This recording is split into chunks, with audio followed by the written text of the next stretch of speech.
आपण सर्वांनी मिळून सामर्थ्याने पुढे जायचं। मला एका गोष्टीचं तुम्हाला सांगायचं की तुम्ही पहा, मी सर्व वयोगटातल्या लोकांना संधी देण्याचा प्रयत्न राष्ट्रवादी काँग्रेस पक्ष करत असतो। तिथं जातीचा, पातीचा, नात्याचा, गोत्याचा विचार केला जात नाही। समाजातल्या शेवटच्या माणसाचा किंवा माझ्या लाडक्या बहिणीचा पण विचार आम्ही त्याच्यामध्ये करतो। आणि हा विचार करत असताना जसं तुम्ही सगळ्यांनी, मी मागे सभेच्या निमित्तानं आलो असताना आपले लोकप्रिय आमदार आशुतोष काळेंना प्रचंड मताधिक्याने विजय केलं, त्याबद्दल मी आपल्याला लाख लाख धन्यवाद देतो, आपले लाख लाख आभार मानतो। तुम्ही तुमचं काम केलेलं आहे, आता आमची जबाबदारी, आमच्या त्या ठिकाणी विकासाच्या बाबतीमध्ये आम्ही तुम्हाला मदत केली पाहिजे। कोपरगावच्या समर्पितपणे कार्य करणारे काका कोयते हे सहकार, सामाजिक उपक्रम आणि संघटन व्यवस्थापन या सर्व क्षेत्रामध्ये मित्रांनो मी गेले 35 वर्ष काम करतो।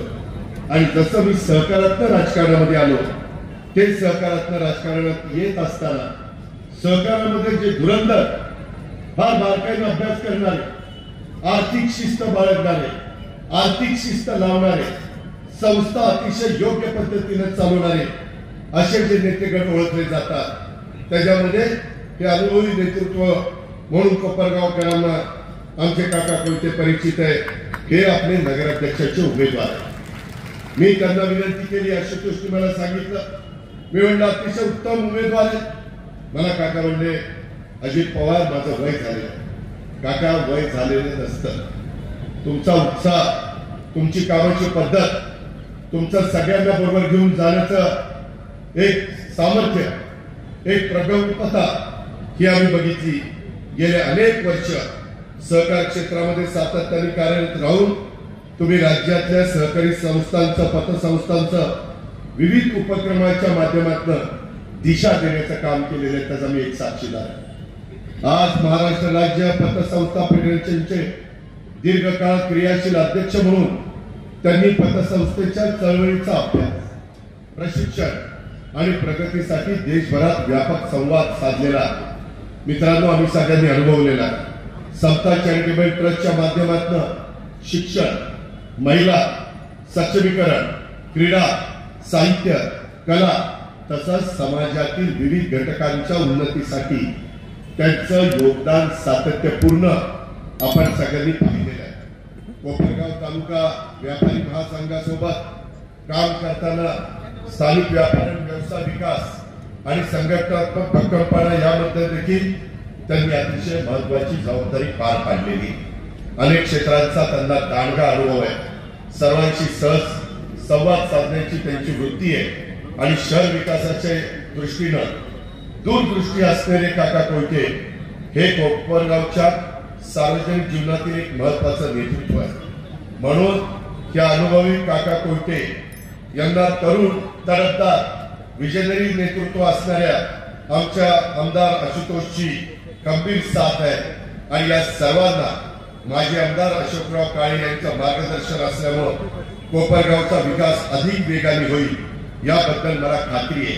आणि त्याकरता घड्याळाच्या चित्रावर आपण सगळ्यांनी उद्याच्या 2 तारखेला शिक्का मारावा अशा प्रकारची आग्रहाची, नम्रतेची, कळकळीची विनंती करण्याच्या करता एक तुमचा सहकारी निवडून मी या ठिकाणी आलेलो आहे। मित्रांनो, शेवटी निवडून द्यायचा तर अधिकार घटनेने तुम्हाला दिला, बाबासाहेब आंबेडकरांच्या संविधानाने तुम्हाला दिला। त्या अधिकाराचा वापर करत असताना तुम्ही तुमच्या सद्विवेक बुद्धीला स्मरून आज जेवढे उमेदवार आहेत त्या उमेदवारांच्याकडे नजर टाका। आम्ही काकासाहेबांच्या जोडीला अनेक अनुभवी माझे सहकारी त्या ठिकाणी दिलेले, त्याच्यामध्ये एकंदरीत माझ्या माहितीप्रमाणे 15 प्रभागामध्ये 30 उमेदवारांना तुम्हाला निवडून द्यायचं। त्यामध्ये प्रत्येक प्रभागामध्ये 3 मतं देण्याचा तुम्हाला अधिकार आहे। नगराध्यक्षाच्या बाबतीमध्ये जी तुम्हाला मशीन इथं येईल त्यामध्ये तुम्हाला काकांचं नाव आणि आपल्या घड्याळाचं चिन्ह शोधायचं। ते चिन्ह शोधत असताना मी आता जे गोष्टी सांगितल्या काकांच्या बद्दल, तो अनुभव त्यांनी सरकारामध्ये दाखवला। परंतु ज्या भागामध्ये आपण लहानाचे मोठे झालो, जिथं आपल्यावर संस्कार झाले, जिथं आपण एकंदरीतच विकासाच्या कामाला सुरुवात केली आणि इथला विकास राज्याच्या चौबाजूपर्यंत पोहोचवला. त्याच भागाचं एकदा 5 वर्षाच्या करता उत्तम प्रकारे प्रतिनिधित्व करण्याची संधी त्यांनी जसं सहकारी संस्थांमधल्या पतसंस्थांना बाकीच्याला आर्थिक शिस्त लावली, तसं कोपरगावच्या सर्वांगीण विकासाच्या करता देखील काका कोयते आमच्या आशुतोषच्या नेतृत्वाखाली काम करतील. मी माझी जबाबदारी पार पाडीनच. मी शब्दाचा पक्का आहे. मी दिलेला शब्द पाळणार आहे. मी वेळ मारून देणारा नाहीये. मी कामाचा माणूस आहे. सकाळी 6 वाजल्यापासून मला काम करायला आवडतं. ते विकासाचं कामाचा दर्जा चांगला असला पाहिजे. कामाच्या मधनं आपण ज्या भागाचं प्रतिनिधित्व करतो त्या भागातल्या लोकांना सर्व प्रकारच्या सोयी या आपल्याला त्या ठिकाणी देता आल्या पाहिजे. मित्रांनो, एकंदरीतच या सगळ्या परिसरामध्ये काम करत असताना तुम्ही पहा, इथं वेगवेगळे प्रश्न असतात. इथं वेगवेगळ्या जाती धर्माचे लोक गुण्या गोविंदानी, माझा मराठा समाज असेल, माझा इतर मागासवर्गीय समाज असेल, माझा भटका समाज असेल, माझा मुस्लिम समाज असेल, माझा आदिवासी असेल, मागासवर्गीय, सगळ्या जाती धर्माचे लोक अनेक वर्षानुवर्ष तुम्ही चांगल्या पद्धतीनं एकत्र राहता. मित्रांनो, एकंदरीत घराचा प्रश्न आहे, मारायची योजना आहे. मगाशी बोलत असताना काकांनी किंवा येताना आम्ही हेलिकॉप्टर मधून उतरल्यानंतर आशुतोष मी येत होतो त्यावेळेस विस्थापित पितांचं पुनर्वसन हा एक प्रश्न असतो. मित्रांनो, मी ज्यावेळेस तुमच्या कोपरगावच्या परिसरामध्ये या गोष्टी सांगतो त्यावेळेस एक गोष्ट लक्षात घ्या, मी माझ्या आजपर्यंतच्या 35 वर्षाच्या राजकीय कारकिर्दीमध्ये मी माझी खुशालकी सांगत नाही. मी त्याच्यामध्ये माझं काम सांगतो. मी पिंपरी चिंचवड शहराचा चेहरामोहरा गेल्या 25 वर्षामध्ये बदलला. कष्टकऱ्यांची नगरी, औद्योगिक नगरी, उद्योग नगरी. लोक कामधंद्याच्या नोकरीच्या निमित्तानं पोटाची खळगी भरण्याच्या करता त्या पिंपरी चिंचवडमध्ये येतात. छोटे मोठे उद्योग काढतात.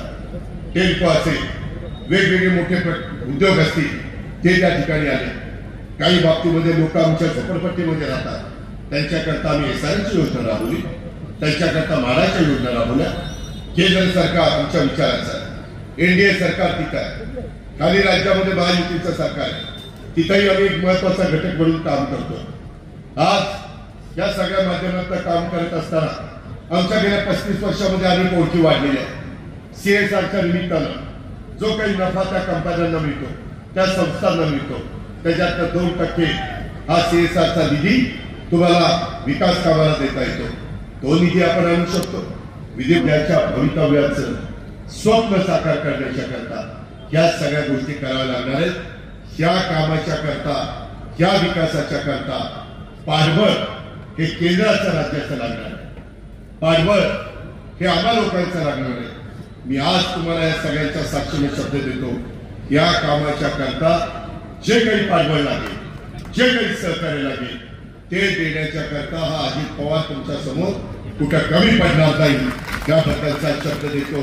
कारण मी त्याच्यामध्ये काही उल्लेख केला की बघा वाटायला लागले, ते असं करायला लागले, पण विकास कामाला मदत करणं हे तर माझा हक्क आहे. तो तर मी देणार, तो तर मी करणार. आणि त्याच्याकरता एक हरहुन्नरी कार्यकर्ता या नात्याने आमचा आशुतोष काळे हा सतत प्रयत्नशील असतो. जाता जाता एकच मी गोष्ट सांगतो, आपल्या महाराष्ट्राला माहिती, मी सकाळी 6 वाजता उठून कामाला सुरुवात करतो, रात्री उशिरापर्यंत करतो. संपूर्ण महाराष्ट्रामध्ये तुमच्या कोपरगाव मतदारसंघात देखील आज महाराष्ट्रामध्ये बिबट्यांची संख्या वाढली. माझा पुणे जिल्हा, माझा नाशिक जिल्हा, माझा अहिल्यानगर जिल्हा. आणि त्याचा एक प्रसंग सांगतो. कोपरगाव तालुक्यातील काही नागरिकांच्यावर हल्ले झाले. दुर्दैवाने दोघांचा मृत्यू झाला. परिस्थितीचं गांभीर्य लक्षात घेऊन आशुतोषनी फोन केला. त्या घटना घडल्या होत्या, रस्ता बंद केलेला होता, तिथं तो गेला आणि तिथून त्यांनी मला फोन केला. मी अतिशय महत्वाच्या मीटिंग मध्ये होतो, कारण मला पुरवणी मागण्या उद्याच्या 8 तारखेला सादर करायच्या. त्याच्यावरून मी माझ्या पीएला सांगितलं की आता नाही, माझी मीटिंग झाल्यानंतर मी फोनवर येईल. त्यावेळेस माझ्या पीएला आशुतोषने सांगितलं, दादा मीटिंग मध्ये असले तरी देखील मला दादांशी ताबडतोब बोलायचं, मी ऐकणार नाही. मी दादांच्या पक्षाचा आमदार आहे, माझं महत्वाचं काम आहे, माझं आत्ताच्या आत्ता दादांशी बोलणं करून द्या. पुन्हा पिये दादा ती असा म्हणतो. मला वाटलं काहीतरी दिसतंय. मग दादांना आशुतोषचा फोन मी घेतला आणि त्यावेळी माझ्या पीएनी चालू मीटिंग मधनं मला तो फोन आणून दिला आणि सर्वांना त्यांनी स्पीकरवर घेतलं. त्याच्यानंतर त्यांनी जे काही सांगितलं ते मला बोलून दाखवलं. मित्रांनो, क्षणाचाही विचार न करता फोन ठेवलं मी जिल्हाधिकाऱ्यांना फोन केला आणि सांगितलं ताबडतोब तिथं असं घडलेलं कायदा सुव्यवस्थेचा प्रश्न निर्माण झालेला, निष्पाप त्या मुलाचं आणि त्या व्यक्तीचं तिथं निधन झालेलं आहे आणि त्यामध्ये ज्या पद्धतीनं तुमचा आशुतोष हा कधी कधी अशी का लाडकी दादागिरी, आम्ही लाडक्या बहिणीला मदत केली पण ही लाडकी दादागिरी माझ्यावर चालवतो. महाराष्ट्र मला घाबरतो. मी सांगितलं आणि आता भेटणार नाही. लगेच म्हणतात दादाचा मूळ दिसत नाही, आता लोक भेटायला परंतु ती दादागिरी त्याची मी सहन करतो.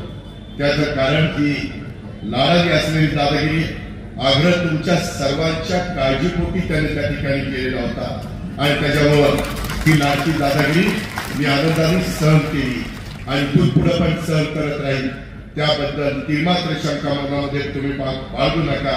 आपल्या जनसंवाद यात्रेच्या निमित्तानं पण जे काही शब्द मी दिलेले होते ते शब्द पाळण्याचं काम मी आपल्याला सगळ्यांना त्या ठिकाणी करून दाखवलेलं आहे. अधिक न बोलता मी एवढंच सांगेन, अतिशय योग्य अशा प्रकारच्या महाराष्ट्रामध्ये 288 ठिकाणी नगरपालिका, माझ्या नगर पंचायती आणि नगर परिषदेच्या निवडणुका चालू आहेत.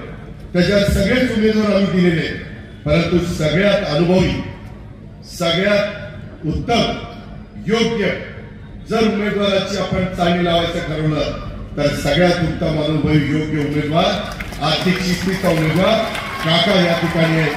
आता तुम्ही भरभक्कम पाठिंबा द्या. काका या शहराचा आशुतोषच्या निमित्तानं, आमच्या सगळ्यांच्या निमित्तानं चेहरा मोहरा बदलून दाखवतील हा शब्द मी तुम्हाला सगळ्यांना देतो आणि या ठिकाणी थांबतो. जय हिंद, जय महाराष्ट्र. डी न्यूज वृत्तवाहिनी सामाजिक, शैक्षणिक, राजकीय, धार्मिक, सहकार, सांस्कृतिक, कृषी या सर्व चालू घडामोडींचा वेध घेणारी वृत्तवाहिनी. डी न्यूज वृत्तवाहिनी, वेध वर्तमानाचा.